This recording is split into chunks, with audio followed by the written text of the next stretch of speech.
Salary slip हो या petrol pump का बिल, गवर्नमेंट के पास एक सीक्रेट तरीका है आपके पॉकेट से एक्स्ट्रा पैसे निकालने का।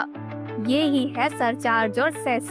आइए एग्जांपल्स के साथ समझते हैं कि ये सिस्टम कैसे काम करता है और कैसे आपके पेट्रोल डीजल के बिल तक पहुंच जाता है। सबसे पहले बात करते हैं सरचार्ज की। ये एक एक्स्ट्रा टैक्स होता है जो ऑलरेडी दिए गए टैक्स के ऊपर लगता है। एग्जाम्पल, अगर आप 50 लाख से 1 करोड़ रुपए तक कमाते हो तो जो इनकम टैक्स बनता है उसके ऊपर 10% सरचार्ज, और 1 करोड़ से ज्यादा हो तो 15%, और अगर 5 करोड़ तक क्रॉस कर गया तो 37% तक सरचार्ज है। कॉर्पोरेट कंपनीज भी इससे नहीं बची हैं, यानी जो ज्यादा कमाता है उससे गवर्नमेंट नॉर्मल टैक्स के ऊपर भी एक पेनाल्टी जैसा एक्स्ट्रा टैक्स लेती है। सरचार्ज का पैसा पूरा सेंट्रल गवर्नमेंट के पास जाता है। अब बात करते हैं सेस की। सेस किसी स्पेसिफिक काम के लिए लिया गया टैक्स होता है। आइए इसे एग्जांपल से समझते हैं। हर टैक्स पेयर अपने इनकम टैक्स पर 4% हेल्थ एंड एजुकेशन सेस देता है।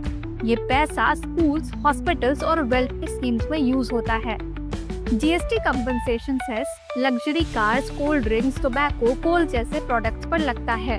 इसका पैसा स्टेट्स को दिया जाता है ताकि जीएसटी आने के बाद से जो उनका रेवेन्यू लॉस हुआ है वो कवर हो। Agriculture infrastructure and development cess यानी एआईडीसी पेट्रोल पर 2.5 रुपए प्रति लीटर और डीजल पर 4 रुपए प्रति लीटर लगता है। Road and infrastructure cess petrol और डीजल पर लगता है नेशनल हाईवेज और फ्लाईओवर्स के डेवलपमेंट के लिए। मतलब जब आप पेट्रोल पंप पर पेट्रोल भरवाते हो तो सिर्फ बेस फ्यूल प्राइस नहीं देते, उसके ऊपर excise duty, AIDC, road and infrastructure cess, social welfare surcharge भी इंक्लूड होता है।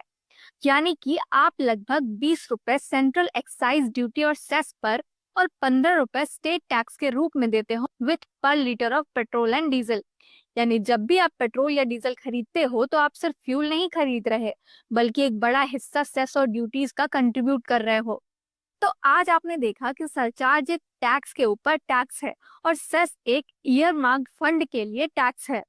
और पेट्रोल डीजल के एग्जाम्पल से ये भी समझ गए होंगे कि आपके डेली खर्चे में भी इनका बड़ा रोल है। अब अगली बार जब आप इनकम टैक्स भरोगे या पेट्रोल भरवाओगे तो याद रखना, आप सिर्फ एक कस्टमर नहीं बल्कि एक सरचार्ज और सेस कंट्रीब्यूटर भी हो।